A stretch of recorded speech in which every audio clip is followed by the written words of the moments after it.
अस्सलाम वालेकुम स्टूडेंट्स।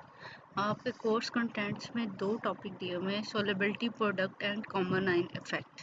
ठीक है, तो हम उसको देख लेते हैं। छोटे से दो टॉपिक हैं और ये चैप्टर नंबर 7 में है, जो ज़फ़र इकबाल वाली बुक है। ठीक है, तो उससे पहले हम देख लेते हैं लॉ ऑफ मैथ सेक्शन। आप पेज नंबर नोट कर लीजिएगा, चाहे इस बुक से कर लें चाहे दूसरे वाली बुक से कर लें आप लोग। ठीक है, तो हमें लॉ ऑफ मैथ सेक्शन के बारे में हमने पढ़ा भी हुआ है कि प्रोडक्ट को हम ऊपर ले रहे हैं और जो रेक्टेंट को नीचे लेके हम लोग क्या करने हैं, इक्विलिब्रियम कांस्टेंट निकाल रहे होते हैं। ठीक है, तो जल्दी से हम लोग ये सारा इसको कंप्लीट कर लेंगे। छोटे से टॉपिक हैं हमारे पास। ठीक है, this law was put forward by Guldberg and Peter Waage in 1864. It states that at constant temperature the rate at which the substance reacts is proportional to its active masses or active concentration, and the rate of a chemical reaction is proportional to the product of active masses of the reacting substances.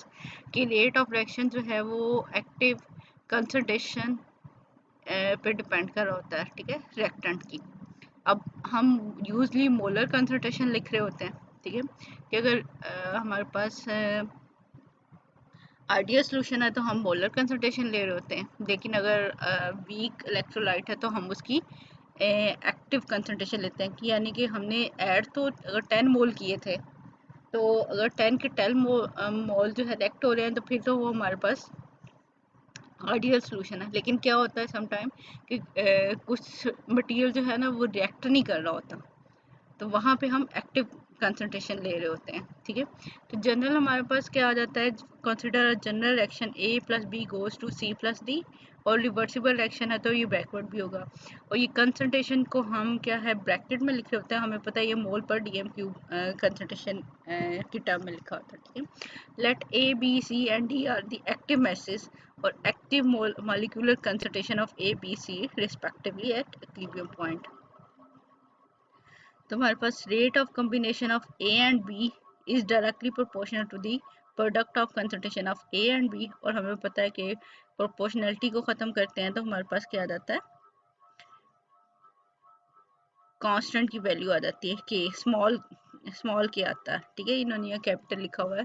तो K1 is the velocity constant and would be the rate of reaction when A and B are both equal. ठीक है, इसी तरह rate of formation of C and D क्या होगा, या rate of formation of A and B from C and D। ठीक है, अब रिएक्टेंट C और D हो गए तो इसलिए वो C और D की कंसंट्रेशन पे डिपेंडेंट है। और रेट ऑफ बैकवर्ड रिएक्शन क्या होगा, जब प्रोपोर्शनलिटी साइन को खत्म करेंगे तो रेट कांस्टेंट आ जाएगा।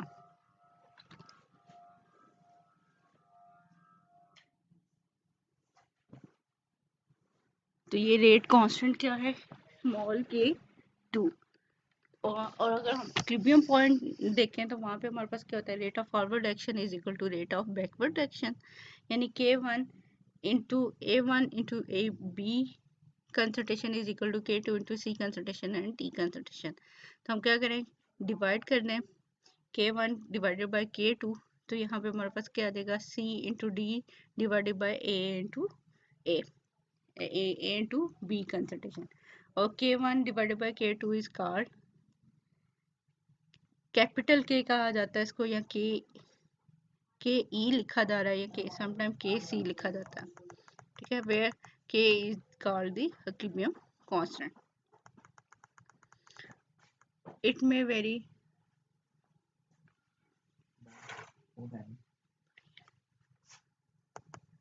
I am very, it is very it may vary a little with temperature or pressure। Mean के केस ई की वैल्यू जो है वो चेंज हो जाती है टेम्परेचर और प्रेशर के साथ। The expression for equilibrium constant can be generalised by considering a general reaction, कि हमारे पास ए बी के अलावा भी अगर हमारे पास रिएक्टेंट हैं या प्रोडक्ट हैं तो यहाँ पे उनकी मोल्स को भी साथ ऐड किया जा रहा है। तो क्या होगा, प्रोडक्ट की कंसंट्रेशन हम ऊपर लिख रहे हैं और रिएक्टेंट की कंसंट्रेशन नीचे लिख रहे हैं और साथ उनके कोफिशिएंट आने हैं, ठीक है। जैसे पी का कोफिशिएंट क्या है, स्मॉल पी क्यू का स्मॉल क्यू, आर का small R, divided by A B and C, ठीक है। तो इस तरह हम लॉ ऑफ मैस एक्शन के थ्रू जो है इक्विलिब्रियम कंसंट्रेशन जो है निकाल लेते हैं, इक्विलिब्रियम कांस्टेंट की वैल्यू निकाल लेते हैं। एप्लीकेशन देखते हैं। The law of mass action can be applied to dissociation of weak electrolyte and solubility of sparingly soluble salt, ठीक है। ये हमने सोलेबिलिटी प्रोडक्ट ही निकालनी है, इसलिए हम इसको स्टडी कर रहे थे। तो सबसे पहले हम देखते हैं dissociation of weak electrolyte. A substance which ionizes to a very small extent is called a weak electrolyte, ठीक है। जो स्मॉल अमाउंट में हमारे पास डिसोसिएट हो रहा है, कंप्लीटली डिसोसिएट नहीं होता, उसको हम क्या कहते हैं, ये हमारे पास वीक इलेक्ट्रोलाइट है। कंसीडर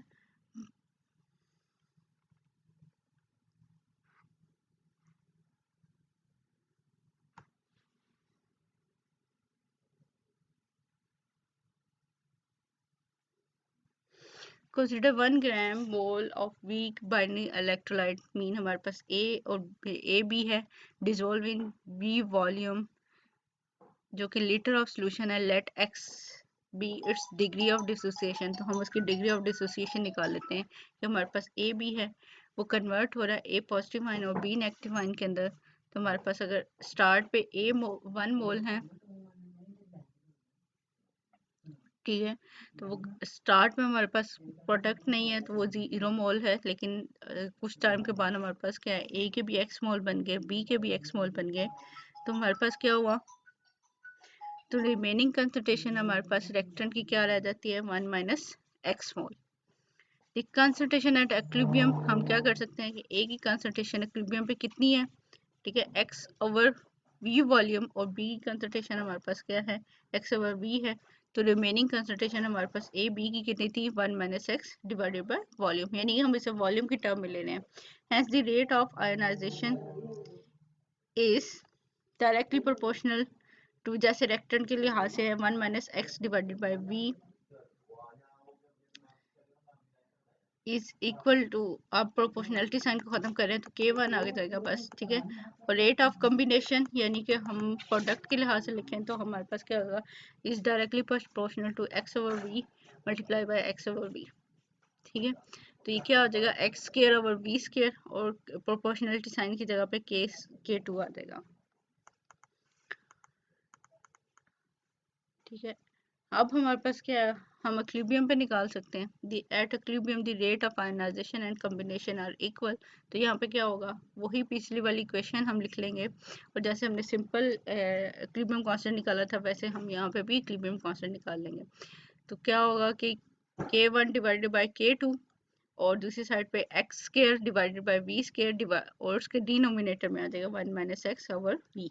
तो ये v और वो जो अब ये डिनोमिनेटर के भी डिनोमिनेटर में है, तो ये नीचे वाला v ऊपर चले जाएगा, और ऊपर जो वी स्केयर है वो नीचे आएगा, तो आपस में ये कैंसिल आउट होंगे। तो हमारे पास फाइनल इक्वेशन बन जाएगी x square divided by 1 minus x V is equal to K, ठीक है, के सी या के इक्विलिब्रियम आ जाएगा हमारे पास। फिर K is called the dissociation constant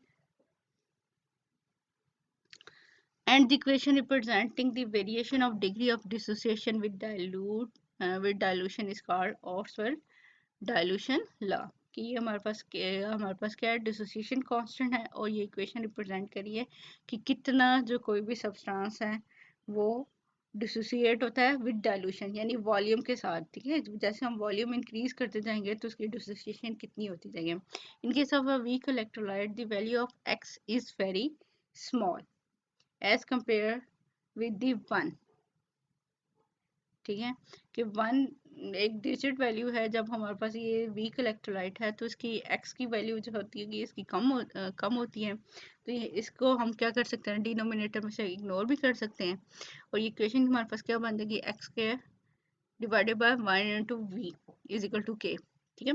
यानी कि ये हमारे पास वी को अगर हम इक्वेशन रीअरेंज करेंगे तो x square is equal to K V, और यहाँ से हम एक्स की वैल्यू निकाल सकते हैं, एक्स इज इक्वल टू के इंटू वी अंडर रूट, ठीक है। और प्रोपोर्शनलिटी साइन को ख़त्म करें प्रोपोर्शनैलिटी कांस्टेंट को खत्म करेंगे तो ये साइन आ जाएगा x is directly proportional to under root v.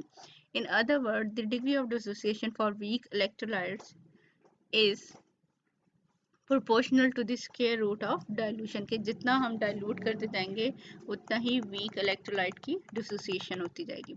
Second point है हमारे पास the solubility of sparingly soluble salt या जिसे सोलेबिलिटी प्रोडक्ट कहा जाता है. The law of mass action can also be applied to the study of solubility of sparingly soluble salt. कि second application है हमारे पास. Consider a sparingly soluble salt Ba present in a solid phase is in equilibrium with its saturated solution in water. क्या अब हमारे पास क्या है कि solid substance भी remaining रह जाता है.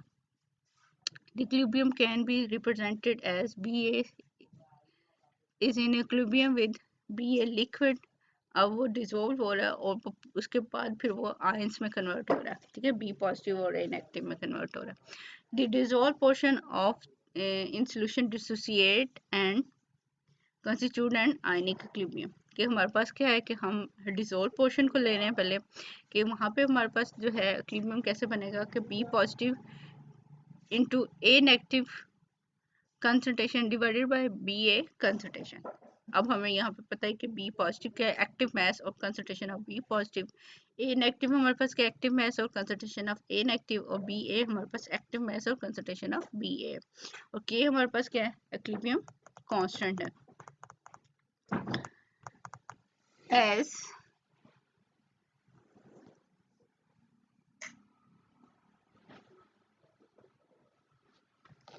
As the salt is sparingly soluble, the concentration of Ba does not change much.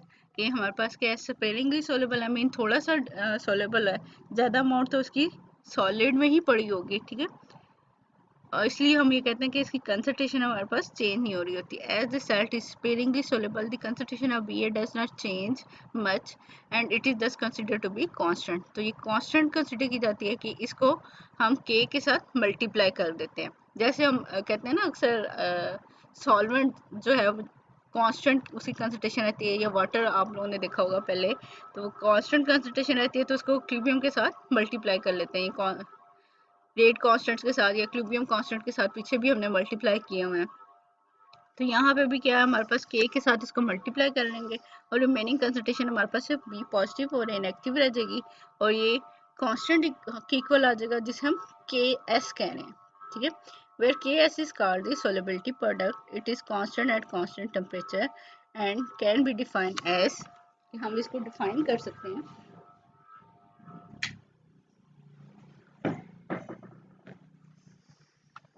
the product of concentration of the constituent ion in a saturated solution raised to power appropriate powers. ठीक है, कि हमारे पास क्या है कि जो constituted ions हैं किसी भी जो हमारे पास जो है स्पेरिंगली सॉल्ट सोलेबल साल्ट है उसके उनकी प्रोडक्ट ले लें और उसके ऊपर जो उनके कोफिशिएंट हैं वो आ जाएंगे. ठीक है, the product of concentration of constituent ion in a saturated solution raise to appropriate parts, mean के 1 भी हो सकती है 2 भी हो सकती है, डिपेंड कर रहा है कि उसकी क्या वैल्यू आती है. ठीक है, let us consider the solubility of a sparingly soluble salt, let it be s grams. ठीक है, ये कितना जो है कोई ग्राम पर मोल के अंदर जो है ना या पर लीटर के अंदर ये कोई सब्सटेंसेस जो है वो डिसॉल्व हो रहा है. Let it be s gram moles per litre. As the concentration of salt is very low it is said to be completely ionise. के हमारे पास जो है साल्ट की कंसंट्रेशन हमारे पास कम है तो हम ये कंसिडर करते हैं कि ये हमारे पास कम्प्लीटली आयनाइज हो गया. Thus, S gram mole of the salt Ba will ionize to form S gram mole of B positive and S gram mole of A negative. कि जितना हमारे पास है रिएक्टेंट है वो कम्प्लीटली आयनाइज हो रहा है हमारे पास. ठीक है, तो यहाँ पे क्या बनेगा कि Ba goes to B positive A negative, तो उनकी कंसंट्रेशन कितनी है S. ठीक है, S को ब्रैकेट में इसलिए लिख रहे हैं कि हम इसको कंसंट्रेशन की टर्म में लिख रहे हैं कि ग्राम मोल्स पर लीटर है. तो यहाँ पे अगर हम दोनों की प्रोडक्ट लिखेंगे, ठीक है, यानी के एस निकाल रहे हैं तो वो क्या होगा s इंटू एस आ जाएगा। और अगर हमने सिंपल एस की वैल्यू निकालनी है तो वो उसका हम अंडर रूट लेंगे तो एस इज इक्वल टू के एस आ जाएगा। Thus the solubility of sparingly soluble salt is always equal to the square root of solubility product at a given temperature and expressed in gram moles per liter।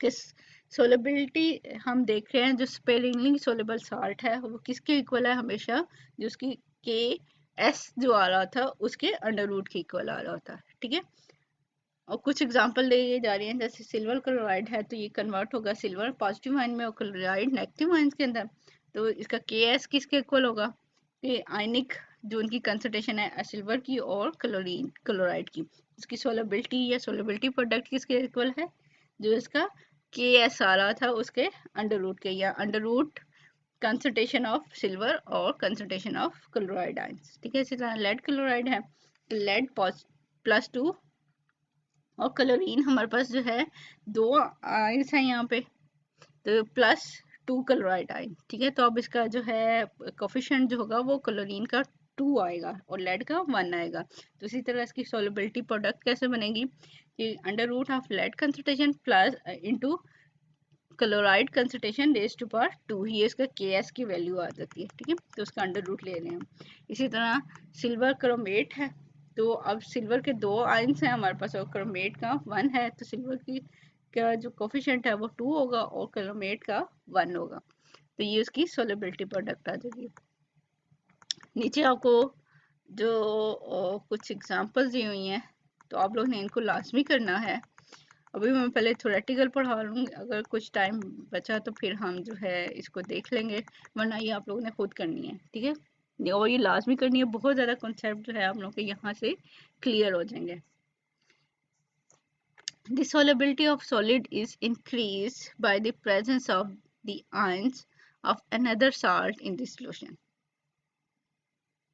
कि हम कैसे solubility increase कर सकते हैं, ions of another salt in solution, के solution के अंदर और भी ions ऐड कर दिए जाएं तो solubility increase होती है। This is called the salt effect and increase the degree of ionization of soluble weak electrolytes। वहाँ पे क्या होगा कि उसकी solubility increase होती है। This effect is due to interionic attraction which do not depend upon the nature of dissolved ion but on their concentration and charges। कि ये उनकी आपस की इंटरेक्शंस पे आयंस की उस पर डिपेंड कर रही होती है,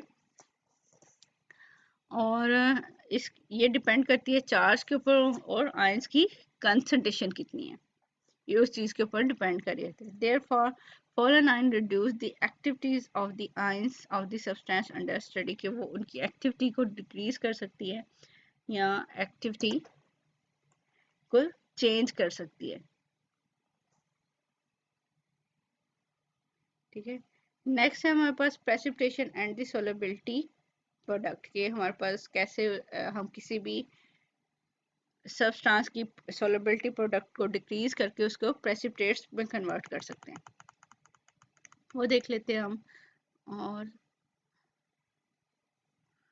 इसी तरह हमने आगे जो है वो कॉमन आयन इफेक्ट स्टडी करना है। ठीक है, छोटा सा टॉपिक है, हम उसको भी देख लेंगे आगे साथ ही।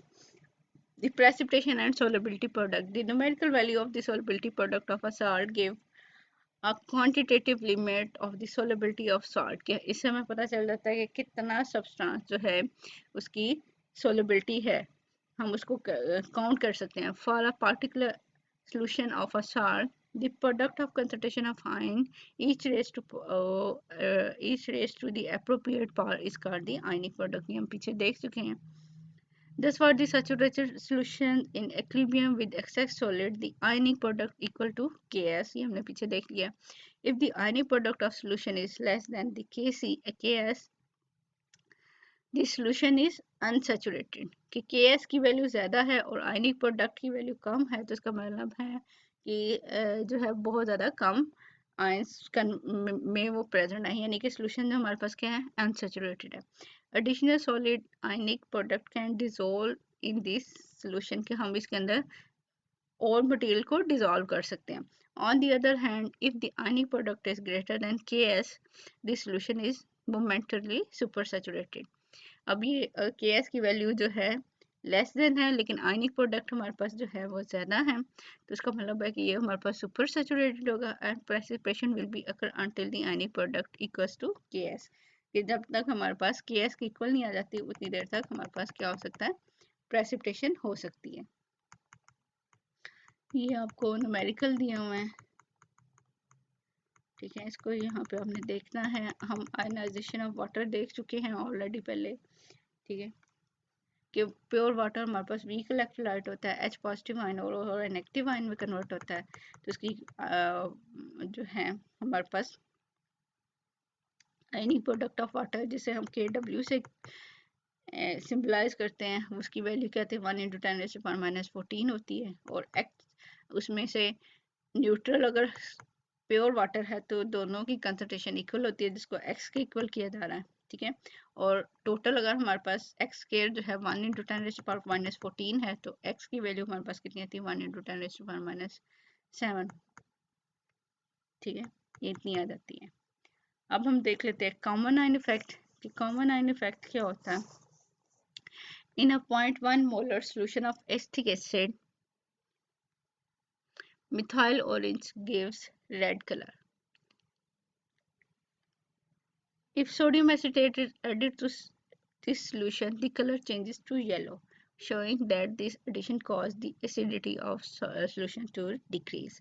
हमारे पास क्या, हमने लिया था 0.1 molar solution of acetic acid, उसमें हमने इंडिकेटर ऐड किया, तो इंडिकेटर कौन सा कलर दे रहा है, रेड कलर, ठीक है। एसिटिक एसिड आपको पता है एसिड है, तो इसका मतलब है मिथाइल ऑरेंज जो है एसिडिक कंडीशन के अंदर क्या है, रेड कलर दे रहा है। अब हम क्या करें, अगर इसके अंदर सोडियम एसिटेट ऐड कर दें, सोडियम एसिटेट भी आपको पता है कि आयनाइज होकर एसिटेट आयन और सोडियम पॉजिटिव देगा, और आपको पता है कि एसिटिक एसिड भी जब डिसोसिएट होगा तो एसिटेट आयन और H पॉजिटिव आयन देगा। अब जब हमने एसिटेट आयन इंक्रीज कर दिए सोल्यूशन के अंदर यानी सोडियम एसिटेट ऐड किया है, तो अब यहाँ पे हमारे पास कलर क्या चेंज हो गया, colour changes to yellow, red से कलर चेंज हो गया yellow, showing that this addition causes the acidity of solution to decrease, के जब हमने सोडियम एसिटेट डाला तो उसकी एसिडिटी डिक्रीज हुई। अब एसिडिटी डिक्रीज हो रही है तो बेसिसिटी क्या होगी, इंक्रीज हो रही होगी, तो वहां पे कलर चेंज हो गया। According to Le Chatelier, the equilibrium is shifted to the left by the addition of acetate ion, कि अब हमने क्या किया, सॉल्यूशंस के अंदर एसिटेट आयन जब इंक्रीज हो गए तो सॉल्यूशन ने क्या करना है, बैकवर्ड जाना है, जहाँ पे अनआयनाइज्ड फॉर्म में हमारे पास ये ज़्यादा प्रेजेंट होगा। According to Lee Chatelier principle, the equilibrium is shifted to the left by the addition of acetate ion to form the sodium acetate, and the concentration of hydronium ion correspondingly decrease. अब हमारे पास क्या होगी, उसकी H positive ion concentration जो है वो decrease होना शुरू हो जाएगी, क्योंकि एसिटेट आयन ज़्यादा हो गए हैं, वो रिएक्ट करके दोबारा से हमारे पास एसिटिक एसिड या सोडियम एसिटेट बनाना शुरू कर देंगे। Since acetic acid and sodium acetate have the acetate ion in common, के दोनों के अंदर कॉमन आयन क्या था, acetate ion, this phenomena is called the common ion effect, कि हमारे पास क्या है, हमने एक सब्सटेंस की डिसोसिएशन को रोक दिया, बैकवर्ड एक्शन करवा दिया। Degree of ionisation is suppressed by the addition of another electrolyte having a common ion, कि हमने क्या किया कि एसिटिक एसिड की जो डिसोसिएशन थी उसको रोक दिया। क्यों रोका है, कि हमने एसिटेट आयन ज़्यादा कर दिए। कोई भी ऐसा सब्सटेंस ऐड किया है जिसके आयंस जो हैं वो इस सब्सटेंसेस के आयन से मिलते जुलते थे, जैसे एसिटेट आयन, जब सॉल्यूशन के अंदर एसिटेट आयन ज़्यादा हो गए तो एसिटेट आयन ने रिएक्ट कर लिया दोबारा H पॉजिटिव आयन के साथ, और बैकवर्ड हमारे पास एसिड बना दिया। तो इस तरह हम ये कहते हैं degree of ionisation is suppressed by the addition of another electrolyte having a common ion. Similarly the ionisation of ammonium ions plus OH negative ion is suppressed by the addition of ammonium chloride which produce common ion, हमारे पास ammonium ion है। तो यहाँ पे क्या है कि इस ammonium ion की भी डिग्री ऑफ डिसोसिएशन को डिक्रीज करें अमोनियम हाइड्रोक्साइड की, क्योंकि हमारे पास हम ऐड कर रहे होते हैं ammonium chloride ion. Application in analytical chemistry, क्या है कॉमन आयन इफेक्ट की application, the principle of common ion effect has proved very useful in analytical chemistry. सबसे पहले हम इसको कैसे कहाँ यूज़ करें, प्यूरिफिकेशन ऑफ कॉमन साल्ट, के जो कॉमन साल्ट है हमारे पास सोडियम क्लोराइड उसको प्योर करने के लिए हम इसको यूटिलाइज कर रहे होते हैं, ठीक है।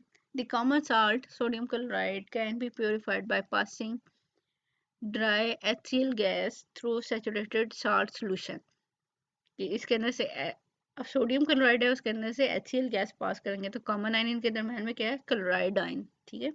The sodium chloride in the saturated state ionises as sodium positive ion, और क्लोराइड नेगेटिव आयन के अंदर ये डिसोसिएट हो जाता है, ठीक है। According to law of mass action के ई हमारे पास क्या है, sodium ion concentration into chloride ion concentration divided by NaCl।